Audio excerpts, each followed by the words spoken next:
जो बाबा साहब अम्बेडकर का जीवन था, संघर्ष था, उसके काफी बड़े हिस्से को हमने अपनी जिंदगी में पूरे जिया, अभी जी रहे हैं और पूरे जीवन में भी जिया। जब पढ़े तब भी जिया, जब नौकरी की तो भी जिया, नौकरी से रिटायर हो गया अपने साथ तो अभी जिए। हमारे लिए भी रास्ते खुले, लेकिन हमने क्या उन रास्तों को जो खुले हमारे उनका फायदा लिया? कहीं उनसे भटक करके तो नहीं जा रहे हैं। बहुत सारे हमें जो ये खुलापन का रास्ता मिला है, हमें जो पढ़ने का रास्ता मिला है, हमें जो इकट्ठे होने का रास्ता मिला है, अपना स्थान बनाकर के मंदिर बनाकर के अपनी व्यवस्थाएं करने का जो रास्ता मिला है, क्या हम उससे अपना पूरा लाभ ले रहे हैं? उसको उस तरह से उसके महत्व को जान करके उसको अपनी जिंदगी के लिए, अपने समाज के लिए, अपने परिवार के लिए, की बेहतरी के लिए प्रयोग कर रहे हैं? उस चीज को हमें झांकना है, देखना।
Hare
अपना कीर्तन जारी रखेंगी। जय गुरुदेव।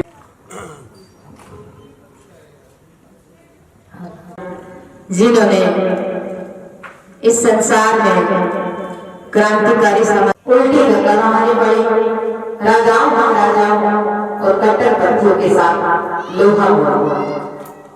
तब सतगुरु रविदास महाराज के क्रांतिकारी मानववादी और मार्मिक विचारों से प्रभावित होकर चारों वर्ण उनके चरणों में नतमस्तक हो गए।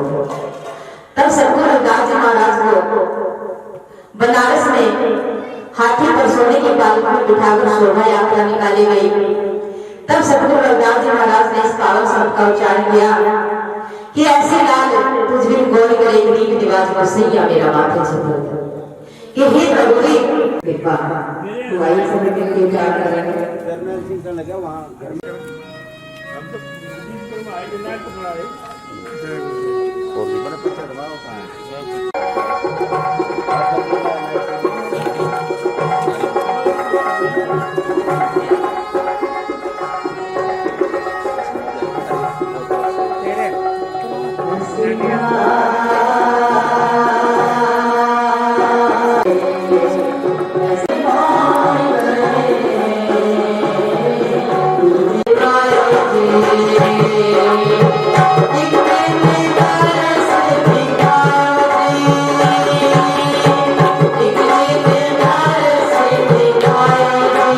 Thank you.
डालो जी, डालते रहो।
स्वप्न वो है जो हमें सुनेगा।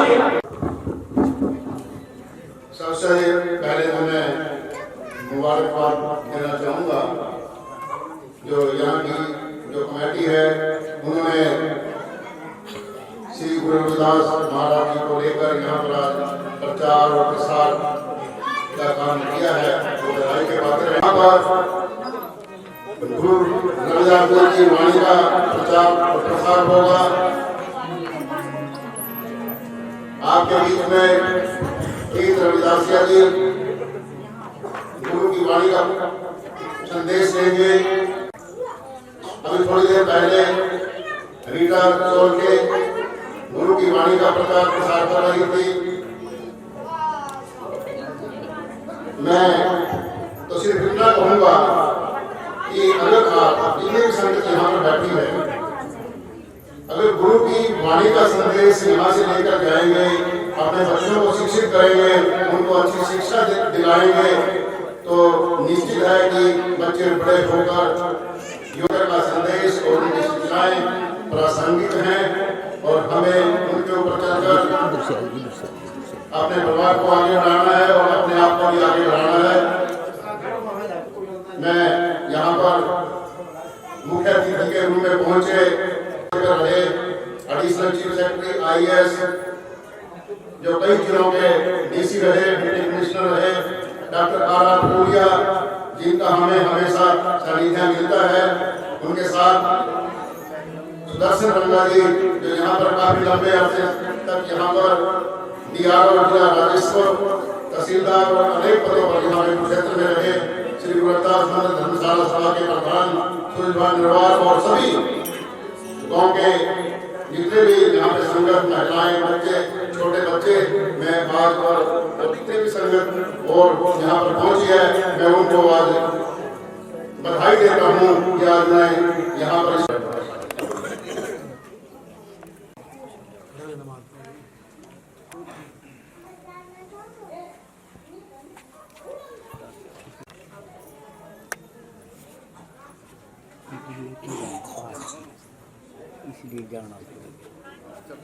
तो अब हमारे बीच में श्री गुरु रविदास मंदिर धर्मशाला सभा की जो बहुत ही मेहनती है और गुरु रविदास महाराज जी की जो मंदिर धर्मशाला है उसमें जब से प्रधान बने हैं तो ये लगातार कोई न कोई नया करने की उसकी मैं सोच रहती है कि आप कुछ नया करें, वो आज हमारे बीच में डॉक्टर R.R. फूलिया जो एडिशनल चीफ सेक्रेटरी हैं, उनका मैं यहाँ आने बढ़ते उनसे धन्यवाद करता हूँ और सभी साथ संगत का भी धन्यवाद करता हूँ, बहुत बहुत धन्यवाद करता हूँ। एक मैं इनको बधाई भी देता हूँ भाई, इनको उसमें यहाँ प्रचारक बना दिया गया है।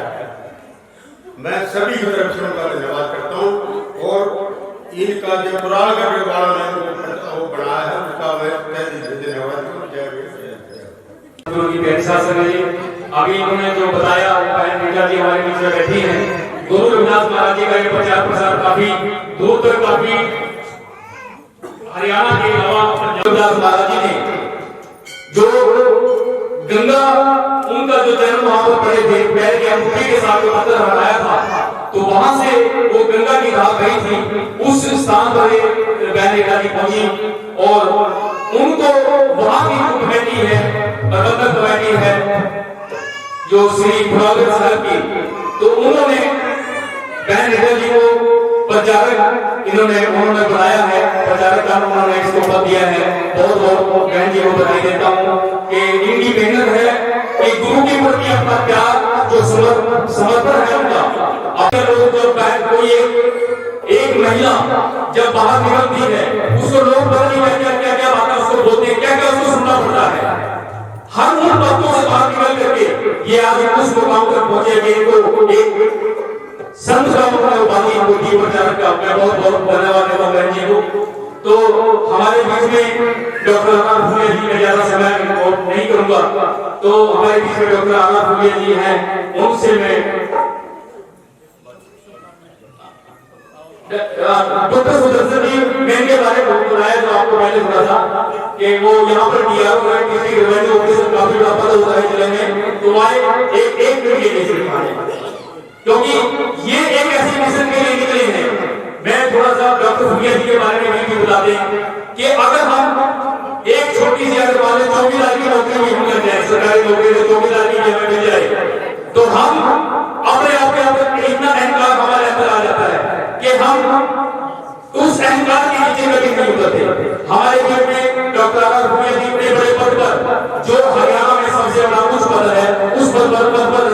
और आज हमारे बीच में यहाँ पर मोदी के चरणों में नीचे बैठे हैं और उनकी वो करने की इच्छा इन्होंने वक्त लेकर बनाए हैं। सारी उम्र कोई साथी नहीं कुछ थोड़ा अपने आप ही बताएंगे आपको, मैं नहीं बताऊंगा। तो इन्होंने इनको क्या पढ़ी है, क्या पढ़ी है इनको, ये आज आपको यहाँ पे पढ़े हैं, ये IAS है, लाखों में नौकरी बनती है, अपने घर में बैठे आपके बने ऐसे ही पढ़ेंगे, क्या जो पढ़ी है वो यहाँ पे बैठे हैं, क्यों पढ़े, क्यों आ रहे हैं यहाँ पे।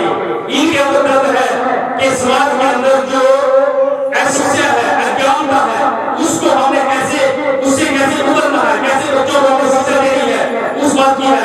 आज हम तरफ में अवधान की बात में मुझे रहते हैं, उस बात को से हम बाहर नहीं होते।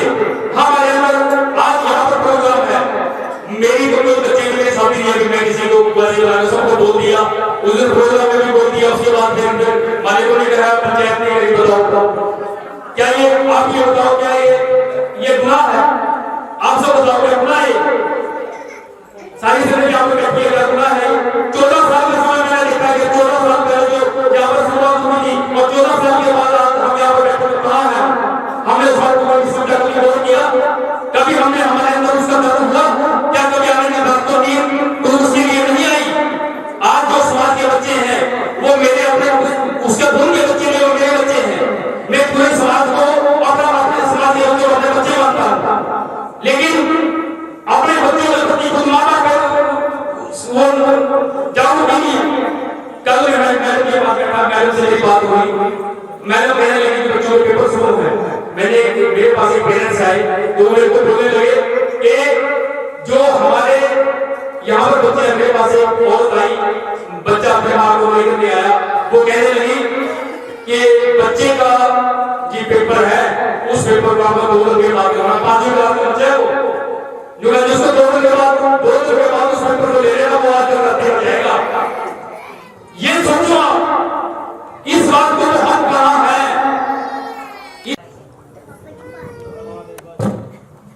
आज के इस बहुत ही महिमा को, उनकी वाणियों को हम सबको के बीच में लाने वाले, हमें उस वाणियों से जोड़ने वाले, उनकी शिक्षाओं को हमारे हृदय में धारण कराने वाले जो महापुरुष हैं, वो सब यहाँ पहुँचे हैं। तो मैं अपनी ओर से बहुत बहुत प्रणाम करता हूँ, नमन करता हूँ, आदर रखता हूँ आप सबका। और आज तो अध्यापन का कार्यक्रम है, गुरु महाराज के चरणों में बैठे हैं, उनकी बातों को सुनने के लिए तो उनको ही सुना जाना चाहिए। हमारी बातें तो बहुत है करने की, उनके लिए भी समय होना चाहिए और ऐसे स्थान पर कभी ना कभी बैठकर उनकी भी चर्चा हो। लेकिन आज तो गुरु महाराज की बात है, पर मैं उनकी बातों से ही कुछ चीज कहना चाहूँगा जो मैंने अपनी जिंदगी में देखी। जैसे जनरल जी कह रहे थे कि किस्मत से मैं भी अध्यात्म के रास्ते पे चला आया, आर्य समाज की फैमिली में पैदा हुआ था, फिर एक ब्रह्म कुमारी इंस्टीट्यूशन थी उसमें चला गया बचपन से स्कूल के दिनों में। और मैं अपने छोटे भाई बहनों ने इनके काम से शादी की थी, समाज सेवा में और पढ़ाई वगैरह की होने लगी। तो इसलिए हमारा जिंदगी भी रागियों की तरह की जिंदगी है, कई रूप से इनसे ज़्यादा बेहतर भी हो सकती है, क्योंकि हमने अपनी मेहनत से कमाया, मेहनत से खाया और उस मेहनत की कमाई में से ही जगह जगह पर अपने से जो सहयोग हो सकता था वो करने का प्रयास किया और जिंदगी को भी उस तरह से जिया जैसे गुरु महाराज की वाणियाँ सुनी नहीं थी। लेकिन जो गुरु महाराज की वाणियाँ हैं, जो उनका जीवन था, जो बाबा साहब अम्बेडकर का जीवन था, संघर्ष था, उसके काफी बड़े हिस्से को हमने अपनी जिंदगी में पूरे जिया, काफी जी रहे हैं और पूरे जीवन में भी जिया। जब पढ़े तब भी जिया, जब नौकरी की तो भी जिया, नौकरी से रिटायर हो गया अपने साथ साथ तो अब भी जी रहे हैं। तो मैं तो आपको अपनी उससे यही कहना चाहूँगा और मैंने उस जिंदगी में बहुत पाया, उस जीने में जो हमने जिया है, उस जीने में हमने तपस्या से ज्यादा पाया। जो लोग कोई जाके हिमालय में तपस्या कर रहे होंगे, कोई रोज भक्तियां करते होंगे और साधनाएं करते होंगे, जो उन्होंने नहीं पाया होगा वो हमने चले जाते हैं ये करने, सरपंच बनने और कुछ बनने के लिए नहीं आते सब, ये बहुत छोटा हिस्सा है। मैं आयुष बन गया, ये पत्रकार बन गए, कोई DRO बन गया, कोई ये हो गया, उससे ठीक है दुनिया में थोड़ा दिखाने के लिए नमस्ते करने वाले कोई आ जाएंगे, स्वार्थ के लिए मिलने वाले आ जाएंगे, लेकिन जिंदगी उससे नहीं पार होती। जिंदगी में जो संतुष्टता है, जिंदगी में जो सुख है, जिंदगी में जो चैन है, जिंदगी में जो आनंद है, जिंदगी में जो संपूर्णता है, वही चीज उससे नहीं आता। उसके पाने के लिए कुछ और करना पड़ता है। उसके पाने के लिए जो करना होता है वो इसी तरह का है, जैसे गुरु महाराज की बातें हैं, गुरु महाराज के जीवन में उनकी वाणियां हैं, उन पर चलना, उनको जानना और हृदय में लगाना उनको, और उनके हिसाब से जिंदगी को बिताना, उससे ये चीजें मिलती हैं। तो मैं जो कहना चाह रहा था वो यही कि हमने जो अध्यात्म से सीखा वो यही, क्योंकि अध्यात्म कोई बड़ा गहरा नहीं है। गुरु महाराज की वाणी बहुत सिंपल है, मैंने पढ़ा, इस साल मैंने उनकी पुस्तक लेकर के उनकी चीजों को पढ़ा, उसको सुनते ही रहते थे जैसे आप लोग भी सुनते हो। थोड़ा बहुत तो ऐसा चाहूंगा आज मैं सबको मिले बड़ी वो चीजें तो सारी सुन लेते हैं, लेकिन उनकी मुख्य वाणियों को भी सुनो, उनके जीवन का जो फलसफा है उसको भी अगर सुनो आप या पढ़ोगे तो आपको पाएंगे कि वो क्या था। समानता का फलसफा, सबके साथ ये होने का फलसफा, अपने काम में ही अपनी साधना करने का फलसफा, तो ये बड़े सिंपल फलसफे हैं। उनकी वाणी भी बहुत सिंपल है, उसके लिए कोई संस्कृत पढ़ने की जरूरत नहीं, कोई बहुत बड़ा विद्वान होने की, कोई पीएचडी करने की जरूरत नहीं। साधारण आदमी भी उसको पढ़ सकता है, सुन करके उसको ग्रहण कर सकता है, लेकिन बात है उसको अपनी जिंदगी में उतारना, वो बड़ी सबसे मुश्किल है।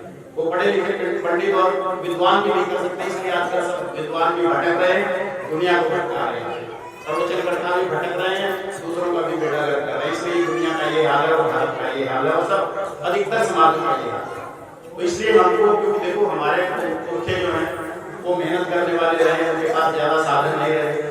2-4 पीढ़ियां पहले तो कोई पढ़ने का भी किसी को अधिकार नहीं था या साधन नहीं थे। अब हमारे पास में साधन आया है।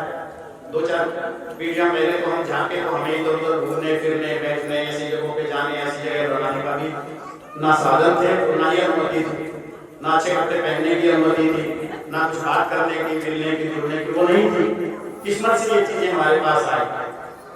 समय बदला, बाबा साहब जैसे महानुभाव आए, गुरुदास जी जैसे महानुभाव ने शुरुआत की और उसके फलस्वरूप जो है ये चीजें बनी कि हमें भी ये, हमारे लिए भी रास्ते खुले।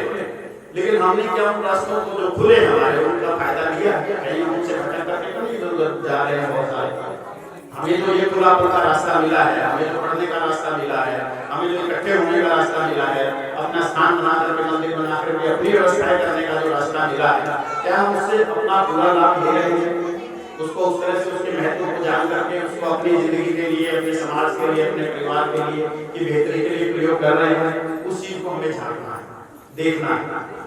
तो इसलिए ये बहुत जरूरी चीजें हैं और आप सब भी देख रहे होंगे, हम भी सुनते आ रहे हैं और देखते भी आ रहे हैं। हरियाणा में पैदा हुआ, गांव से पैदा निकल के चला, बिना मेरे माँ बाप पढ़े लिखे नहीं थे, तो साधारण घर से जो है मेहनत मजदूरी करते हुए, परिवार से खुद मेहनत करते हुए हमने अपनी पढ़ाई की है, खुद नौकरी करके उसके बाद इवनिंग कॉलेज से हमने पढ़ाई करी है। तो जो शिक्षा की मेहनत है और जो मेहनत है, ये मेहनत हमारे पूर्वजों की और हमारे पूर्वजों की मेहनत हमें दी हुई। हमारे परिवार में हम बिना मेहनत के जी नहीं सकते, हमारे पूर्वज बिना मेहनत के जी नहीं सकते।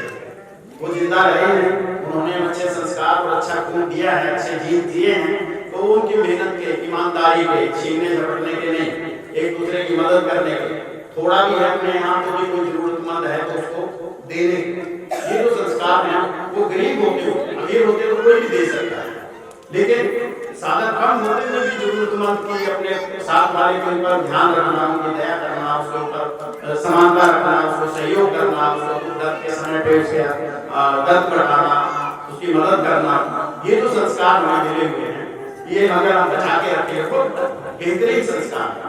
इन्हें अगर आप बचा के रखें तो दुनिया में आप बहुत ऊंची जगह पर जाने के लायक बन सकते हैं। और मैं कह सकता हूँ अपनी जिंदगी में उसे कि अगर मैं बड़ी जगहों पर पहुंचा और बड़ी जगहों में भी मैंने हर जगह जाके किस्मत से मैं गुरु महाराज के चरणों में बैठा हूँ, तो मुझे कहीं पे कोई भी कभी भी मुझे हार नहीं मिला। जिस पद पर मैं रहा, मेरे अनेक लोग होते थे जो मेरा विरोध करेंगे कास्ट के कारण और चीजों के कारण, दूसरे पक्षपात के कारण, लेकिन कोई हमसे जीत नहीं पाए। और जिस जगह भी हम गए, जितने भी कोई बड़े बड़े घरों के लोग जो आईएएस बन के आए होंगे, उन सब से भी हमने अपने पद को इतना ऊंचा कर रखा। जिस जगह हम गए हरियाणा में, जिस पद पर बैठे, वहां पे उनसे 10 गुना ज्यादा स्पीड से काम किया, जिससे कि समाज का नाम भी ऊंचा उठे, हमारा अपना और सब लोगों का नाम ऊंचा उठे। तो इसलिए मुझे इस बात का गर्व है, इस चीज का, और मैं ये कह सकता हूँ उससे खुले मन से कि अगर आप अपनी चीजों को, अपनी मेहनत की चीजों को, ईमानदारी की, मेहनत और ईमानदारी बहुत बड़ी चीज है। जो आदमी बेईमानी से काम करता है, जो आदमी मेहनत की बजाय मेहनत से दिल चुराता है, जो आदमी एक दूसरे से छीना झपटी की आदत करता है और अपनों से भी करता है, वैसे आदमी को बहुत बड़ी चीजें नहीं मिलती। थोड़े बहुत समय में वो चीजें ले सकता है, लेकिन उसको बहुत बड़ी उपलब्धियां नहीं मिलती। और आज ये चीजें, ये क्राइसिस समाज में है और हमारे समाज में। इसलिए मैं आप सबसे अपनी तरफ से निवेदन करना चाहूँगा कि इस तरह के स्थान बनते हैं, उनके ऊपर ये हमारे काम आते हैं, ये हमें आगे ले जाने की तरफ, हमें अपनी बेहतरी करने के लिए हमें प्रेरित करते हैं। तो मैं तो सबसे पहले यहाँ पर सभी को जिन्होंने भी इस तरह के चीज को, इस इतने बड़े अच्छे साधन को करने में सहयोग किया है, उन सब के लिए मैं अपने बहुत शुभकामनाएं करूँगा, बहुत धन्यवाद करूँगा उनको। और मैं कामना करूँगा गुरु महाराज से कि ये स्थान जिसको आप लोगों ने अपनी मेहनत के चीज से, अपनी अच्छी भावनाओं से बनाया है, उसमें सभी लोग इसमें अच्छी भावनाओं का दान देते रहें, अच्छे काम यहाँ होते रहें, ज्यादा से ज्यादा धर्म से जुड़े हुए, समाज के कल्याण से जुड़े हुए, जीवन से जुड़े हुए। क्यों? क्योंकि अकेला अध्यात्म और कथावाचन भी जो है पूरी जिंदगी नहीं है। और गुरु महाराज की जिंदगी सिर्फ कथावाचन की जिंदगी नहीं है। उन्होंने कथा नहीं बांटी, रागियों की तरह बैठ करके ये नहीं किया। ये जरूरी है आज के समय में सब जगह जाना, इसलिए बैठाना और ये बातें कहना, लेकिन सिर्फ इनसे जो है दुनिया नहीं चलती, इनसे अध्यात्म नहीं चलता। अध्यात्म चलता है उन चीजों से जैसे गुरु महाराज ने किया। उन्होंने जो भी काम किया, जो जिंदगी में जिए, उनका जीना उनकी साधना थी। उनके जिंदगी का जो फलसफा था वो उनका जीवन था, उनका कर्म था, उनकी सोच थी। तो हमें अपनी सोच को अच्छा करना है, हमें अपने विचारों को अच्छा करना है, हमें अपने व्यवहार को अच्छा करना है, और हमें अपने जो काम है उसको अच्छा करना है। और अगर हम मिलजुल करके काम को अच्छा करें, मैंने अकेले में एक अच्छा काम किया, मैं रहा, मैंने इस समाज का नाम रोशन करने का, अपने माँ बाप का नाम और अपने समाज का नाम रोशन करने का काम किया। अगर आप लोग सब मिलकर मेरे साथ 20 लोग और जुड़े और 20 लोग मिल करके कुछ करना चाहेंगे, इस कुरुक्षेत्र का नाम, इस कुरुक्षेत्र में इस समाज का नाम ऊंचा होगा, गुरु महाराज का नाम यहाँ पर उठेगा, फैलेगा, उसको मजबूती और संबल मिलेगा। तो मेरी आप सबसे यही प्रार्थना है कि जो लोग भी इस तरफ दिशा में आना चाहते हैं गुरु महाराज की, वो गुरु महाराज के चरणों में उनकी वाणी को लेकर आए, ऐसे स्थानों पर बैठे, आपस में मिलकर के अपने इकट्ठेपन से, अपने मेल मिलाप से, अपने आदर भाव से, अपने सम्मान से गुरु महाराज का बल लेकर के हम इन चीजों को करें, तो हम जरूर आगे जाएंगे। हमारे स्थानों की खुशबू अपने आप बनेगी। नहीं तो कई जगह ये भी देखा, बहुत सारे हमारे संस्थान बने हुए हैं, उसमें जो लोग आते हैं, जो लोग पद संभालते हैं, जो लोग आके बैठते हैं, वो आपस में एक दूसरे के, आपको सबको पता है कि किस तरह से कोई किसी तरफ खींचने की कोशिश करता है, कोई किसी तरफ ऊपर से दिखावा करेंगे, अंदर की चीजें और होती है, तो उससे भलाई नहीं होती। तो इसलिए चूंकि आज कार्यक्रम अलग तरह का है, मैं माफी चाहूँगा कि मैंने समय लिया है इसके बीच में कुछ बातें कहने के लिए, लेकिन मुझे लगता है इस तरह की चीजें जरूरी है, ये चिंतन होते रहना चाहिए। और हमारे जो दिशा दिखाने वाले महानुभाव हैं, गुरु महाराज के चरणों में बैठ कर गुरु महाराज की बातें हमें पहुँचाते हैं, उनको हमारा नमन है। और हमारी ये प्रार्थना है गुरु महाराज से कि वो उनकी वाणी सब जगह फैले और आप उनको बुला बुला करके अपने आप को, बच्चों को, युवाओं को, सबको जो ये संदेश सुनाएं और इस उसमें डालें। तो मैं यही चीज शब्दों के साथ अपनी ओर से पुनः शुभकामनाएं देता हूँ, सबको प्रणाम करते हुए जय गुरुदेव, नमस्कार। डॉक्टर आनंद भुलिया जी, जिन्होंने अपने अनुभव हमारे बीच में साझा किए, मैं बहुत आभार व्यक्त करता हूँ डॉक्टर साहब का, जो हमारे एक फोन के निमंत्रण पर यहाँ पर पहुंचे हैं। तो इस प्रकार की महान हस्ती है। तो आज तो यही है, अगर हम किसी के पास बैठे हैं तो मेरे का टाइम नहीं है, तो मैं डॉक्टर साहब के पास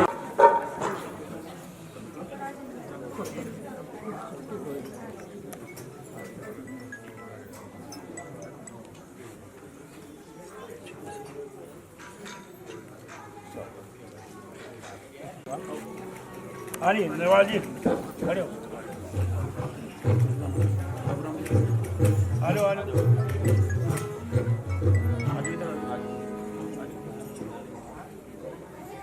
ठीक है सर।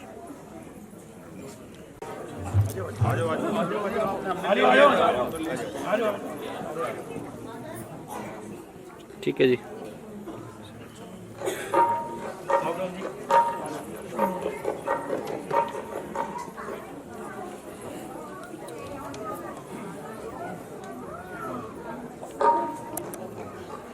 ठीक है सर।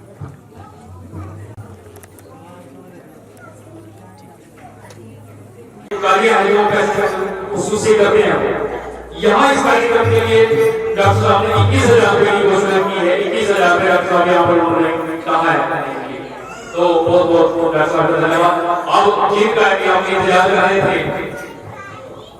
बोले सोने पे सब एक भगवान की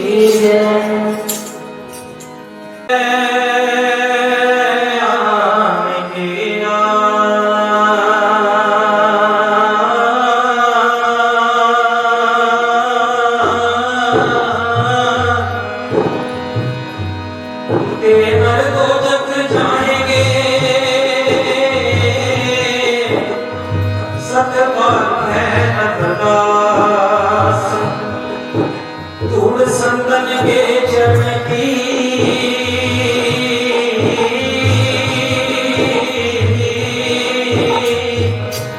है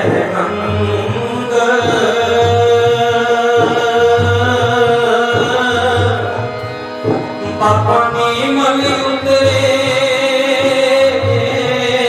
चढ़े नाम का रंग पापानी मली उतरे चढ़े नाम का रंग।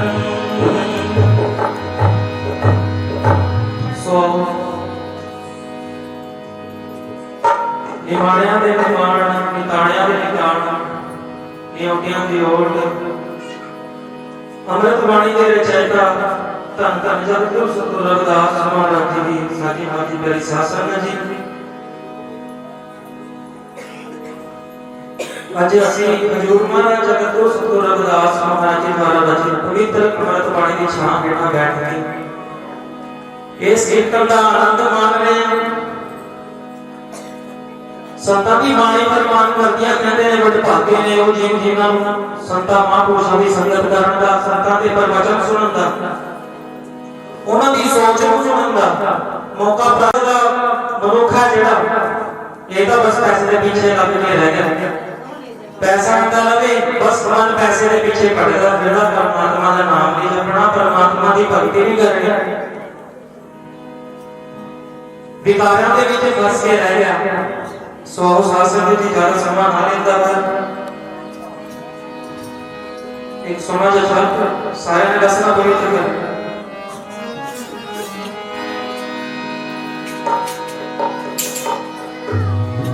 कल जुगाड़ी बदली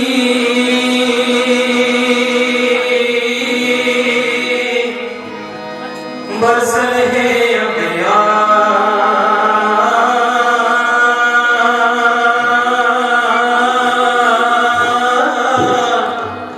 संत न होते जगत में तो जगमग का संसार।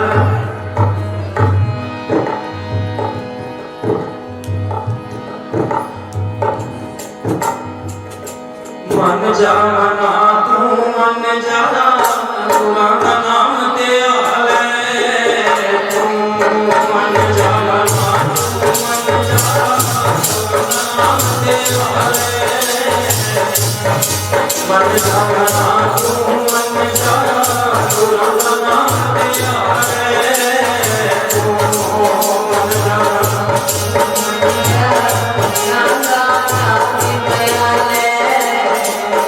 मन जाना तू मन जाना पुराना नाम ते आले तू मन जाना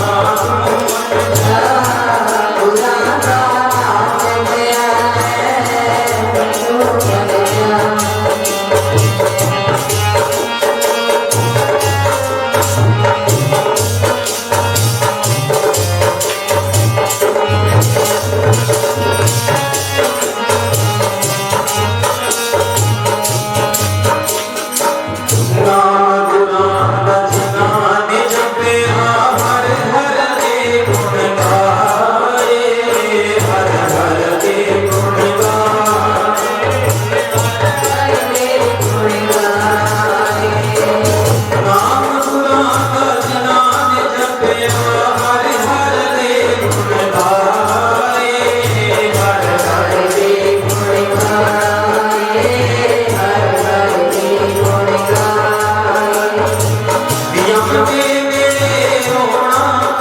सीखा